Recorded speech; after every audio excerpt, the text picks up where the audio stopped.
Hi, Parag. How are you? Hey Smriti, I'm fine. How are you? I'm great. So, Parag, thank you so much for doing this. Just to give our audience a little bit of context, you and I went to elementary school together in India. I think we were together from grade five, maybe to 10, perhaps. Yeah, that's correct. Yeah, And yeah. then we really haven't kept in touch, maybe a little bit on Facebook. And it's only recently that I come across you on Facebook and noticed the wonderful things you do, which is why I decided to bring you here on this interview. So, Parag, firstly, thank you so much for agreeing to do this. I know it takes time out of your day and you had to prepare the questions. So, I'm eternally grateful to you for doing this. If you would like to start, please tell us who you are. Yeah, Smriti. But first of all, thank you so much for having me.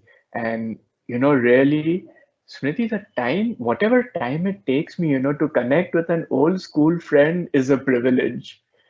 And so yeah, thanks for inviting me, and a double thanks, that I'm doing my podcast with a very, very old school friend. That just feels awesome. Absolutely. So yeah, okay. So you've really, you started with the most difficult question. Who am I? I when I was in software, I would just say, yeah, I'm a programmer and I love programming, and I could go on and on and on about that, about how I want to be coding till the very last breath of my life.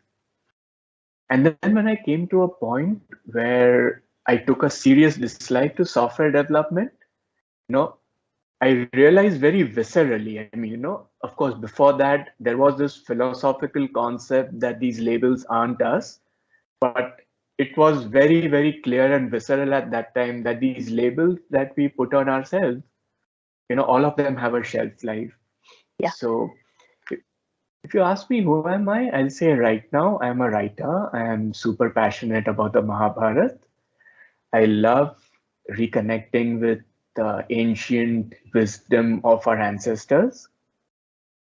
Uh, but who am I beyond all these labels that can change over time?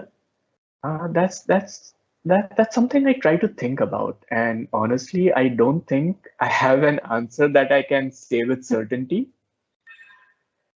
But I think we are all a kind of an energy with a certain vibrational signature. Yes. You know, a sort of a unique energy. And so I think that's who I am behind all these labels. But I don't think it's very easy to find the right words to explain that. I think you explained it very well. In fact, I love this statement that you made, and I may copy it and use it. It's called All Our Oh, Labels please Have a do. Shelf Life. That is fantastic. Like, you could not have put it better into a sentence. It's so true because all of us get so attached to the label, and some of them, like you said, you were in software, and please explain that a little bit better when I ask you the next question or what that means. Um, when we worked so hard towards something that actually means a lot. For example, when I got my PhD, I defined myself as a doctor. And what happens is those labels become our definitions. And what does it mean? It means when I define myself as a doctor, then I find validity in that.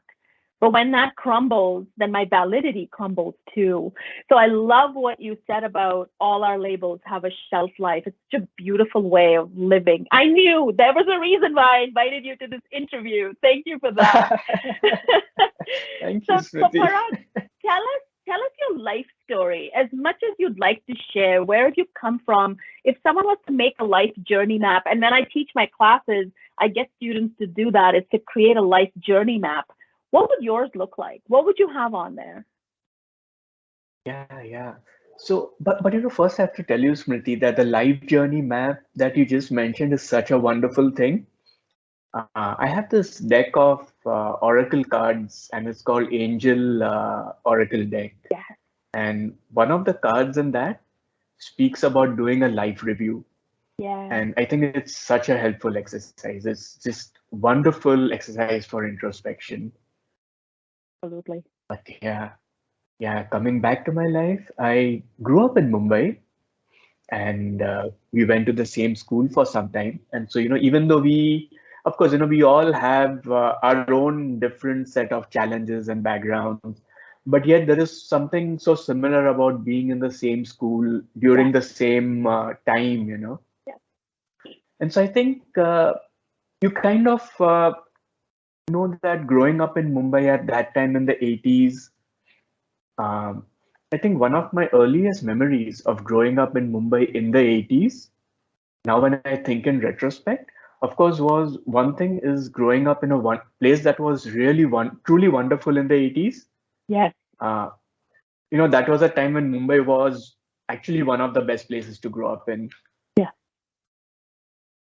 And but beyond that, I also remember how much I aligned with Western values and how disconnected I was with the values of my own ancestors yeah, growing up in the 80s and going all glory to Michael Jackson. Of course, I mean he's a great singer, no doubt about that.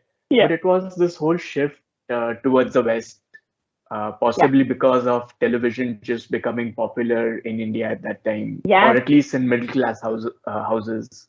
absolutely. So yeah, that was it. Growing up in Mumbai in the 80s, and then after 10th, once again, back in those days, we had these three roads open up for us suddenly: science, commerce, arts. And so, for good or for bad, because I got good grades in maths and science, I chose Hmm. science. But I think if I were to go back and decide that once again, I'd definitely make different choices. Hmm. But yeah, so that led me to science, which led me to computer engineering, Hmm.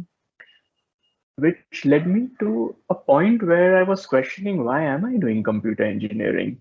Because Mm. computer engineering was really very different from what I did later in life in software development. Hmm. And so there was this time where I again, became very disgruntled with what I was doing. And I also lost a year because of that and because of a few other reasons. So this was when I was in third year engineering. And nowadays actually people get so upset when they lose a year or even at the thought of taking a gap year in between their education. Especially in India, I think maybe in the West, taking Yeah. a gap year has become far more common. But and when I look back, I think that that year that I lost was one of the best things that happened to me because I took a deep look at what and asked myself, what am I doing? Really, Yeah. and yeah, and I did realize that even though I hate the hardware parts of computer engineering, I did love the software parts of it, the Mm. software development part of it. And so then when I went back into my last year, I mean, when I went back after that year, and I went in with a lot of vigor. I worked hard, Mm. and then eventually I went to the US to do an MS. And while I was doing that MS, I was very fortunate to get an excellent opportunity at doing research with IBM in Charlotte. Wow. And once again, I went into that work with a serious amount of vigor. And I forgot all about my health. I forgot that I need to sleep. I forgot I need to eat. And forgot all those basic things basically.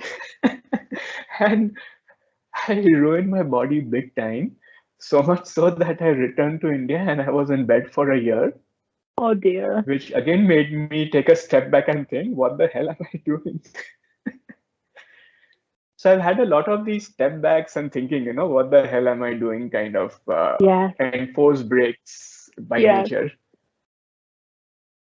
So, but that break was also a blessing in disguise because quite by coincidence, this book called The Autobiography of a Yogi came to me.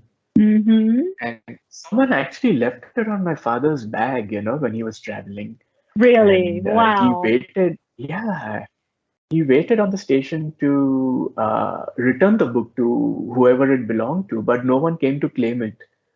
And and because I was in bad health, and because he read yogi on the book, Yeah. he brought it to me and he said, "Hey, this might help you." And then I read the book, and my God, it was like a earth-shattering moment for me. I had zero exposure to spirituality before that, Yep. except for the bhajans and stuff that would happen at home. And I would always love listening to the bhajans of the goddess. Right. And as a kid, I also loved the Mahabharata. But still, I love the Mahabharata as a story, and I love listening to the bhajans of the goddess, the chants of the goddess, without really knowing what it was. And that was like really the first formal book I read about spirituality. And it did something to me. It was like, I think this is the reason why I'm Yeah. sick in bed for 1 year right now. And after Mm-hmm. that, I bought books by Raman Maharishi, Sri Aurobindo, books by many other spiritual teachers, and one of them I still remember. It's called Living with the Himalayan Masters by Mm. Swami Rama. Okay. And I used to devour these autobiographical kind of books, about saints and sages. And the more I read about them, the more I wanted to read. Yeah. That's amazing. And Oh, go yeah, ahead. Sorry. no, no, please go ahead. What were you saying? I was gonna say, you're not the first person that I've spoken to who has read Autobiography of a Yogi. And what I'll do is I'll put the link in just beneath your interview, so other people who want to read it. It's by Paramhans Yoganand, and so it is an Yeah. absolutely amazing, mind blowing book. And I remember this very young 20-year-old man giving me this book saying, "You do a lot of spiritual work. Do you know this book?" And it's surprisingly that was a Oh, book I had okay. never read. And he said, "You can have my copy because it has changed the way I look at my life completely." So I hear you on that book opening your mind. Parag, I have a few questions for you, if you're okay answering them. I love what you said about life giving you forced breaks. I mean, you defined yourself without actually putting the label on yourself of a workaholic. That's exactly what you were, is someone who forgot Yeah, yeah, everything else and absolutely. right and devoted your life to work. And life will, in fact, of this one doctor that I follow, he's out in British Columbia. His name is Dr. Gabor Mate, and he's written a book which says when the body says no, and it's all about stress. Yeah, And that book is really exactly what you said: is your body will tell you no, no more. And those are the forced breaks that you're talking about. So thank you for bringing that up. Um, if you don't mind, we're going to move to the next question because I want to ask about the Mahabharata, which I know and you know, but maybe not a lot of our wide audience knows. So tell me, what are you extremely passionate about right now? And I know you're going to talk about the Mahabharata there. yeah. So You're right, Smriti. You are spot on. That's right, Smriti. That was the first book I loved as a child. It yay, was an Indrajal comic. For all my life, I yeah, thought it was Amar Chitra Katha, but it turned out to be Indrajal. And I found out only when I saw that comic, again by coincidence, on the Internet Archive. And yay, I said, my God, I saw the cover photo and I said, gosh, that is the book I used to have with me, and I used to read all the. So yeah, okay. So you're absolutely right, Smriti. It is the Mahabharata, my current passion, and that was the first passion of my life. I mean, and even though I don't think I would have made that connection had I not started working on the Mahabharata right now. But now that I have, I can make the connection that I used to literally love that comic book, the Indrajal comics, and there yeah, was this photograph of Sri Krishna in his Virat mm, Swarup, with like many heads, and I used to just stare at that photograph completely mesmerized. Mm, And even though I did not understand the deeper philosophy of the Mahabharata at that time, I used to just love looking at uh, the simple cartoon images of Sri Krishna, Lord Shiva, the Pandavas, Draupadi, Mata Kunti, and they would do something to my heart just looking at those images. wow. And I just kept on reading and rereading the comic without knowing why I loved it so much. Mm, But then, of course, over time, life happened, and school and college and engineering, and then work and sickness. And in fact, I was telling you about being at home for a year and right. reconnecting with spirituality, which I really think, Smriti, it was like you said, the body gives you a signal, and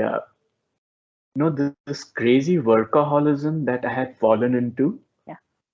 was unhealthy for everything. It was unhealthy for my mind, my body, my soul, everything. Yeah. And so this was my body's way of telling me, listen, man, you really need to take a step back and Yeah. figure out what's going on in your life. Uh, so I spent that entire year reading books about saints and sages and ancient India and the teachings of ancient India. Mm, And yes, that did create a massive shift in me. But yet, there is something about software, Smriti. Once you get into software, it's like this quicksand. It just pulls you in. yeah. And and the worst part about getting into that quicksand of software in the early 2000s was you actually thought you were doing something to change the world. Mm, mm. When The big it's only delusion. later you realize it's a massive delusion. It's all marketing that some companies will try to sell you, that you use this product and you do this and you're going to change Yes. the world. Yes. But at the end of the day, it's just clickbait. That's all it is. Totally. But that's what it was. I mean, I got clickbaited into that for Yeah. the next 10 years of my life. The next 20 years, actually. But the first 10 years, I worked as an independent consultant, as a trainer. I used to publish a little newsletter at that time, and I love publishing that newsletter. And I think I should have taken the cue from that, but I didn't. I am a really slow learner in certain things. I don't learn unless life gives me a really strong whack for whatever reason. I'm getting better though now. Good. Good. You're picking up the subtle hints. I'm picking up the subtle things now. But yeah, those were the days when life had to give me a hard shake. Yeah. Uh, and so yeah, I felt sick several times in my career, and I had these four breaks of 2 months to 6 months. And every time I made some mild changes to the way I worked, but I don't think I was getting the larger hints as yet. Mm, mm. And this all continued until 2014 Okay. when I started getting some strange experiences in my own energy field, in Mm. my aura around me. And that's when I once again coincidentally landed up in Auroville Okay. without knowing that I can actually stay there. Wow. Mm. Yeah. And so I just went to a guest house and I asked them, can I stay here? I mean, I asked around, can I stay here? And they said, yeah, we've got guest houses. And they pointed me to one. And fortunately, those guys had one room empty Wow. because they were doing some repair work with that room. And I said, can I stay here? So they said, yeah, sure. And I was like, okay, I'll give you an advance. They said, no need for that. Yeah. Like, will you keep the room for me? And I still remember the lady was so surprised. Yeah, of course I'll keep the room for you. Why are you so suspicious? Like, okay, no, sorry. So, I checked out the next day from wherever I was staying in Pondicherry City and stayed in Auroville for a few days. And Mhm. those few days became more than a week. Mm. And after that, I've been visiting Auroville every year, at least once or twice. And then I went to stay in Auroville for a far longer time. Mm. Uh, so that was again a massive shift that happened to me, because then for the first time in my life, it was the spirituality of Auroville, I mean, of Sri Aurobindo and the mother's teachings, Yeah. of trying to understand what's happening in my own energy field and balancing that with work in software, um, which was a nice thing, which was a far better balance. But by 2020, I think even that balance wasn't good enough. I was done with software. I Yeah. started getting this visceral disgust, I'll say. I mean, I think about software, and when my body gets a visceral disgust, it actually feels like throwing up. So I Mm. feel like throwing up. Even the thought of software made me want to throw up. It was that Wow. strong. Yeah. Yeah. And I said, I don't, okay, this is clear. I mean, I clearly know that all the signs are telling me stop. Yeah. And so I need to get out of this. But I had no clue what I would do if I would get out of Yeah. software. That's the only thing I knew. Yeah. That's the only skill I had and the only thing I knew how to do. Yeah. So, again, sometimes nature just persists. And so it came to a point where I couldn't wake up in the morning Yeah. to work on software. So I said, okay, I need a reason to wake up. So I started journaling because I used to love journaling. And Yeah. I'd been doing it for a very long time before that. Mm. Uh, so I so I said, okay, I need a good reason to wake up. So the first thing I'm going to do is write in my journal. Yeah. And so I'd write like for about 2 hours to 3 hours in my journal in the morning. Wow. That's amazing. And it's only after I was completely satisfied in my heart would I put my journal aside and start working on software. Okay. And then when the weekend would come, I'd spend the entire day journaling. Wow. And doing this for some time, about 2 months, I realized that I can actually write all day long without feeling tired. And Wow. I still feel tremendously satisfied. I feel as if my spirit is recharged. Yeah. So I need to be writing. I was Yeah. clueless what I should write, but I just knew I had to be writing. Amazing. And so I left software Wow. and I got into writing.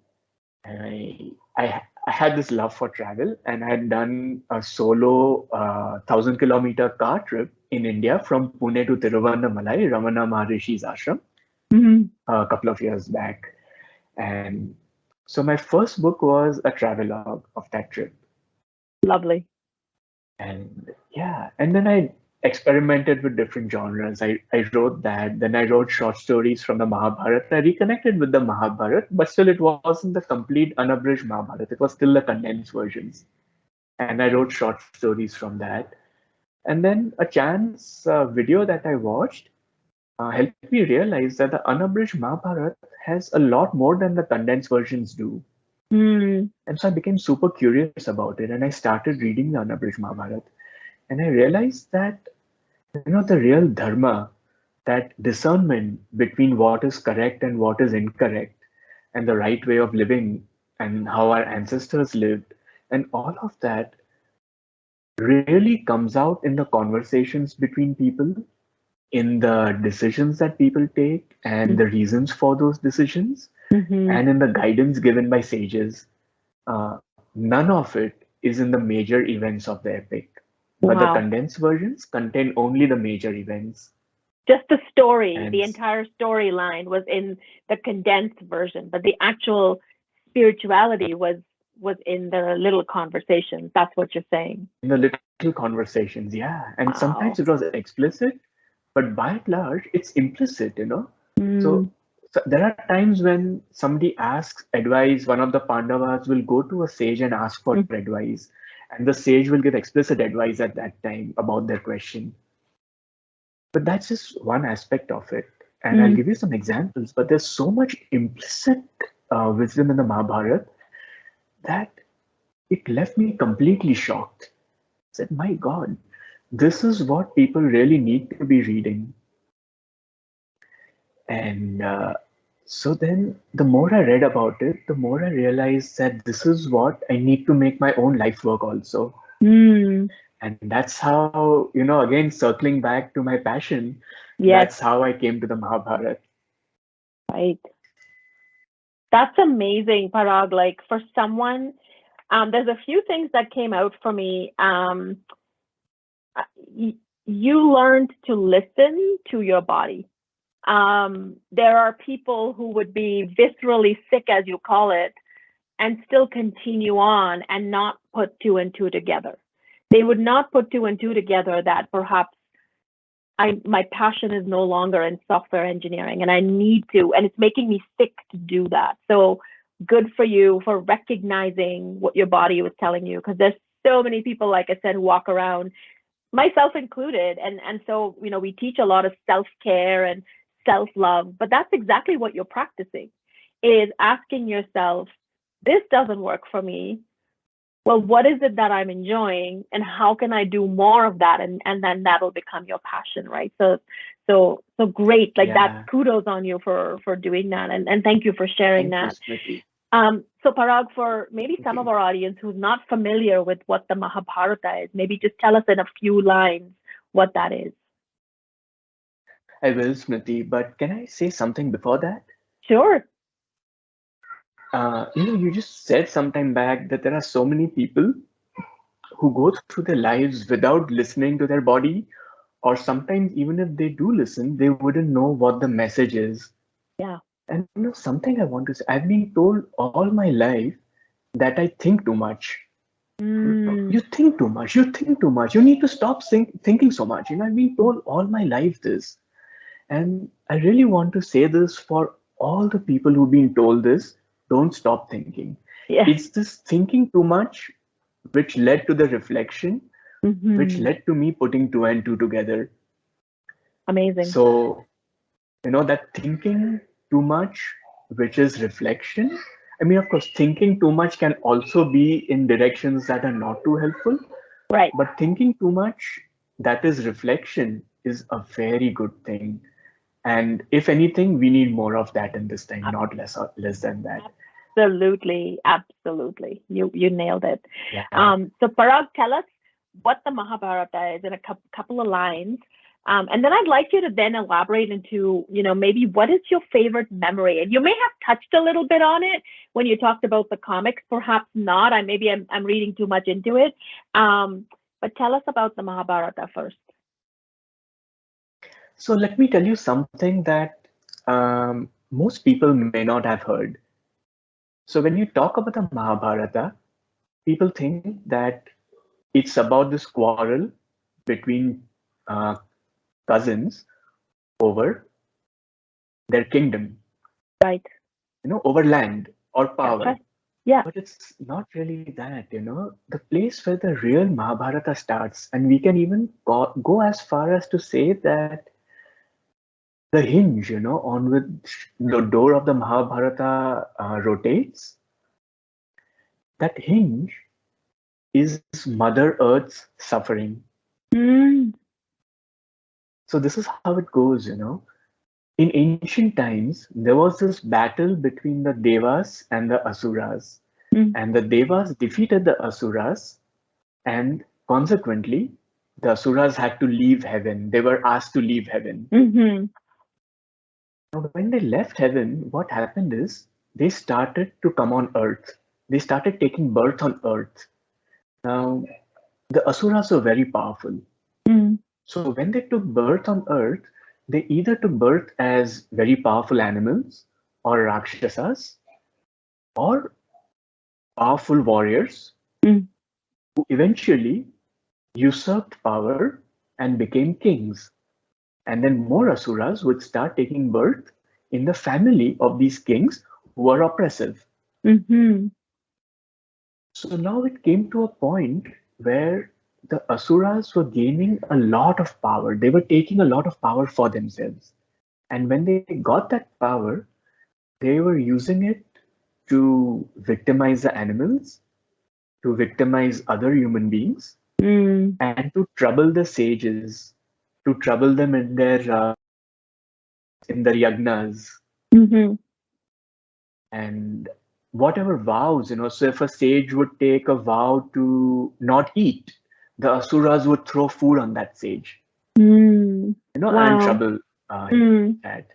So they started creating chaos and mayhem everywhere on earth. Mm. And this caused a lot of suffering on earth till a point where Mother Earth is unable to bear this suffering. And I think it's such an important point, Smriti, out here that when there is suffering on earth, it directly affects Mother Earth. Mhm.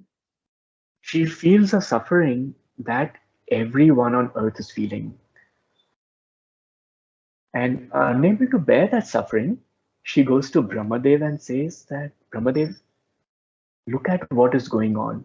I'm Mm. not able to bear this suffering. You have to help me out. And Brahmadev says that, I know, I have a solution for you. And he calls all the devas and all the celestial beings, the apsaras, the gandharvas, all the celestial beings.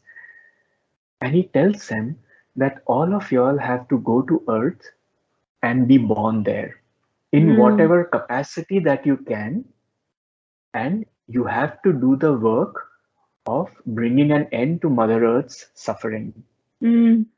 And so this is how the whole thing starts. Wow. And yeah, Jarasangh, Duryodhan, all the people in the Mahabharata, all the kings in the Mahabharata who were fighting on the other side of Dharma Right. had some connection with the Asuric forces. There were Yeah. some, of course, who were fighting purely because of a sense of loyalty. Right. Uh, but most of the kings who joined the alliance had some kind of a connection with the Asuric forces. Duryodhan Mm. himself had the energies of Kali Yuga, Mm. which is the Yuga that happened. So the Mahabharata war was actually fought at the cusp of two yugas, the Dwapar Yuga and the Kali Yuga. Okay. And the end of the Mahabharata war, sometime after the end of the Mahabharata war, after a certain particular event, is when the Kali Yuga really started very soon. Mm. So the entire war happened so that Duryodhan would not be the power center when Kali Yuga started, because he was Kali Yuga himself. He had the energies of Kali Yuga. And Right. if that would have happened, Kali Yuga would have started with the oppressive energies being powerful. That's right. But instead, because of the war, it started with Parikshit and then Janamejaya, one of the descendants of the Pandavas, with noble energies being the power centers. Mm. Wow. That's Yeah, very so cool. that's Thank. like the whole Yeah. backstory of the Mahabharata. That's amazing, Parag. And when you have this, so you have a website where you're constantly writing this stuff, or are you putting it in a book? Is that what's happening, or is it both? No, web. It's all on the web. And in fact, I have dedicated that website to Draupadi Okay. because she was the goddess Devi Adi Parashakti who incarnated as Draupadi to do whatever it takes in order to facilitate a smooth transition into Kali Yuga. Yeah. That's great. So what we'll do is we will put your website just under your interview, so anybody who's interested in learning more can click on it and learn more. For the sake of time, if you don't mind, we'll move on to the next question. Is tell us, what is your favorite memory and why? So you might expect me to talk about the Mahabharata, but I'm not going to talk about the Mahabharata right now. Okay. My best memory from childhood, Smriti, and I have two of them, and both are related to my grandfather. I was very close to him, and he was a man of very few words. So we did not speak much, and yet I just loved being around him. Yeah. And so, whether I was studying, whether I was reading the Mahabharata or reading something else, or just not doing anything, I used to love to dream when I was a kid, when I was a Yeah. child. So, whatever I was doing, if I was around my grandfather, I was really happy. And so just that feeling of being around him and being happy around him, yeah, that's still there in my heart. Love And that. the second memory I have is there was a garden very close to where we stayed, and my grandfather used to go there in the evenings to meet with his friends. And there was one point when he fell very badly sick. Mm, And so after that, I used to walk with him to the garden. yeah. I was in school, I think I was in seventh at that time. Yeah. So I used to walk with him to the garden and take him to his friends. And then I'd go to play cricket. And then after 2 hours, I'd go back to the garden and we'd walk back home together for dinner. And so Amazing. that memory of walking with my grandfather to the garden and coming back with him, I mean, even as I say this right now, Smriti, I'm getting this tingle in my heart. Yeah. Yeah. And he passed away about more than 35 years back, and it's been a rare day that I've not thought of him. Wow. Yeah. That is so So special, yeah, Parag. that's Thank you. Thank you for sharing that. And as you were talking about the origin of the Mahabharata, where all of these celestial beings were asked to take birth on Earth, it almost reminds me of your story with your grandfather. Because even though he was a man of a few words, just being around his energy made you feel good. And absolutely. it sort of reminds me that that has not ended, that there are humans on this planet, maybe a lot of us. Perhaps we don't realize because of our ego becoming completely clouded and we get so immersed in our human life story, which is actually an illusion, that we don't realize these amazing spiritual beings that we are. And your grandfather sounds like he was one of them. And you, as an Oh, innocent child, picked up on that energy around him that made you feel so good. And it's fantastic that you think of him every day. That's lovely. That's lovely. thank you, Smriti. It's yeah, he was a force, who spoke so little, but his presence was so amazing and so loving. It was Yeah. yeah, it Yeah, was just absolutely. fantastic being around him.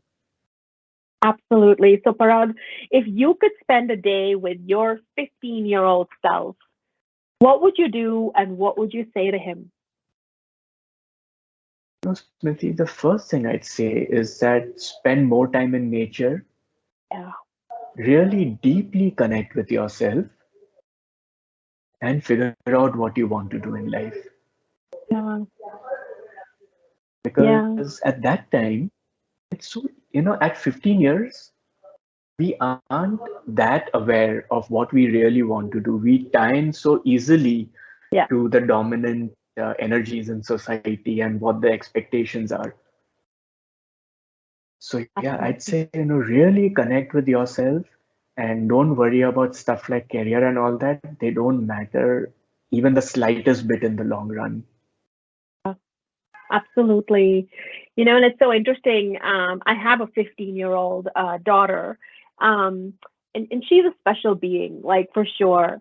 But I feel like if I go back and think of myself as a 15-year-old, I don't know how open I would be to listening to that because I drank the Kool-Aid that society had provided of being an independent, successful, prosperous person, which meant power and money at that time. Um, but yeah, you're absolutely right. Even if you could be that one voice of wisdom in the mind of that 15-year-old, that's what you would say. That's absolutely what I would say. Yeah. Fantastic. Yeah, thank you for that. So let's bring you to, you've talked a lot about this and you're such a passionate individual about things that you love. So what is your purpose in this life? So, Smriti, I really feel like reading out to you a quote from Sri Aurobindo. Can I do that? Please do that. Okay. We may have to cut a few seconds. I'm just trying to find it. No problem. And what we'll do is, for the audience who's listening, as Parag is finding that, is we will put the quote as well just below his interview video, so you can go back and read it from where it comes. Go ahead. So, Smriti, Sri Aurobindo said this about Swadharma. And for me, Swadharma also has been the biggest teaching from the Bhagavad Gita. Mm-hmm. Now, this is what Sri Aurobindo said.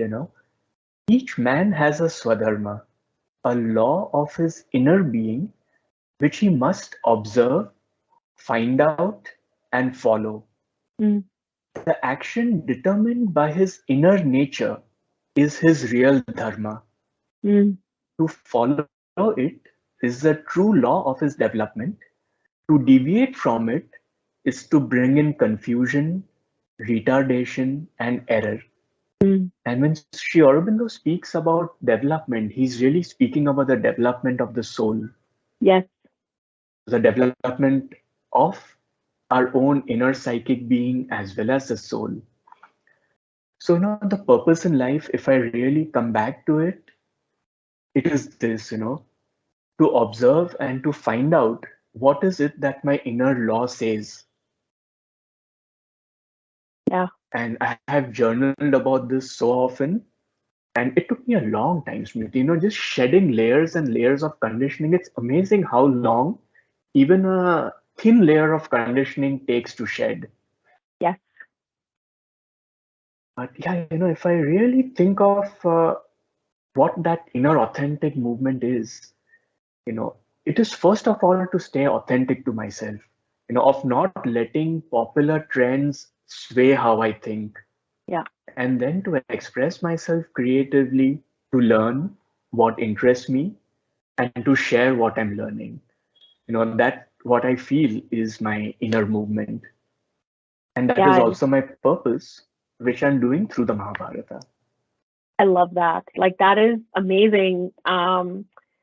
For someone to be so aware of their absolute spiritual self, Parag, like I think that is something that perhaps because and you can correct me if I'm wrong. I find that being an Indian who comes from an Eastern upbringing and living in a Western society, I find people, including myself, living in the West, we know these things exist, but we kind of become lost in our ego conditioning over and over and over, and most times people are not aware of their that the fact that they are spiritual beings, that is not very obvious. And I wonder, and this is my question to you, is it, do you think it's because you're immersed in the Eastern sort of dharma way of being, early way of being, where spirit plays such an important part that you're so aware of it? Or do you think this is just special to you and it didn't matter where you would live? No, Smriti, I think being in India and being immersed in the ways of ancient India definitely helps. Yeah. And I really want to, kind of say that I've spent 4 years in the US, uh, and I loved those 4 years. They were fantastic, and yet they helped me reconnect more with India. Yes. So when I returned to India, I reconnected with India in a way I never would have been able to do had I not gone abroad, had I Yeah. not spent that time in the US. Yeah. Because, I mean, growing up in the 80s and 90s, all of us, I think, or at least I did, grew up with thinking of the West as this land of great technological innovation, this Yeah. land where science is thriving. And, there was NASA and whatnot, all Right. sorts of great innovations happening. Right. That we actually don't think enough of the greatness of India, what's really there in India. Yeah. But when you go to the West and when you've seen that, and you've also seen it, I mean, and not necessarily seen that as good or bad, but you've seen that, Yeah. you've Experienced seen the it. wonder that it is, Yeah. you've experienced it, you've experienced the good things about it, you've also experienced the things that could have been better in Western society. Yeah. And when you introspect on that, and let's see, even if you have a slight interest in spirituality, uh, when you come back to India, you suddenly gravitate towards Indian Mm, spirituality. got it. Yeah. And yeah, and then you see it as something wonderful, just the way you see a person earlier saw Western achievement as wonderful. Yeah, absolutely. It's a shift of perspective almost, coming back full Yeah, circle almost. Yeah, that's great. yeah, That absolutely. That's great. So, Parag, it's come out in many ways in speaking to you before and speaking to you through this interview, but I want to hear it from you. So, how do you define love? Smriti, I'll define love the way I felt it from my grandfather. Yeah. And so he used to just sit on his bed, quietly reading whatever he was reading. But around him, there was this whole force field of love. And I don't think my little self realized what it was, but Yeah. now I can. Yeah. So it's really that feeling that he radiated that literally became like an energy field around him. Mm-hmm. And I think that's what love is. It's that feeling and the energy that it generates, that is capable of holding the people around and really caring for them and wishing for their absolute best. Yeah. Yeah, absolutely. You couldn't have said it better. We talk a lot about unconditional love all the time. And I only experienced that when I had my own child, where now there was this person that I couldn't feel anything but love for her no matter how she behaved. Yeah. And you're right, it's an energy that I could not put my finger on or hold, but it's there.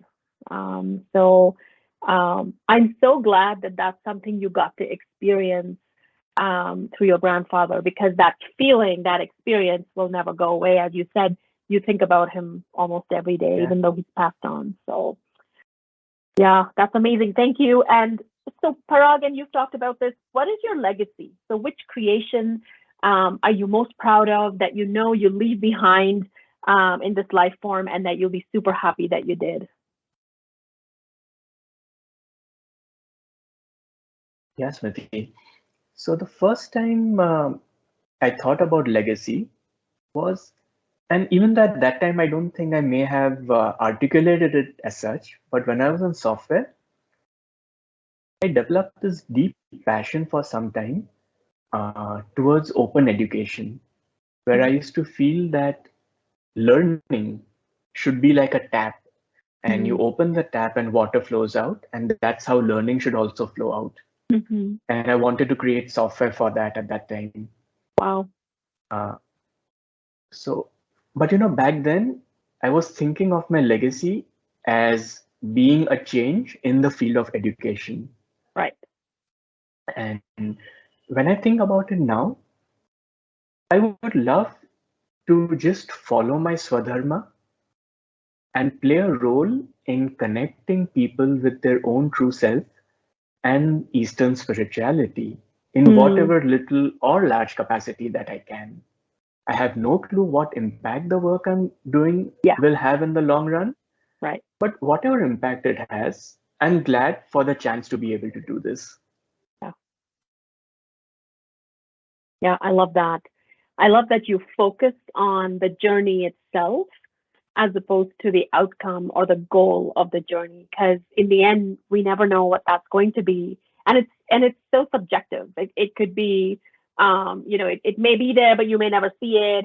But I love that you have focused on how it makes you feel to continue to do that work, and put it out there. That's lovely.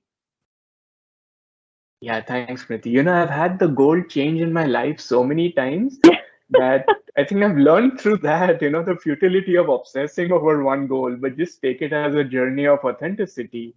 And whatever shifts I'm able to bring in through that is what I'm glad for. Absolutely. And just the recognition, I think is huge. And this actually leads to my next question is, because you are such a self-reflective, self-aware human being, what would you say, and I think a lot of us, including myself, can benefit from this, is what is your physical, mental, emotional, spiritual self-care practice? I mean, we all feel squeezed and pushed by the egoistic world that we live in, by the physical world that we live in. What do you do when that happens in these four realms of your life? Yeah. Um, I, I, I do a lot of things, Smriti, and I also reflect a lot about how much these things are helping me. Yeah. Uh, my current practice is I cycle for my body. Okay. Amazing. Yeah, 10 kilometers of cycling is a decent exercise for my body. Yeah. Then I walk, and I've actually moved from brisk walking to just slow walking. Okay. I just walk, breathe deeply, and I try as much as I can to walk in nature. So that does some fantastic things across the board for me, you know. Yeah. Just being in nature and walking alone quietly with myself helps me at the physical level, the emotional level, the Yeah. mental level, and the spiritual level. Mhm. So these two are my base practices. Then I do a lot of reading and journaling, Yeah. and especially fiction reading.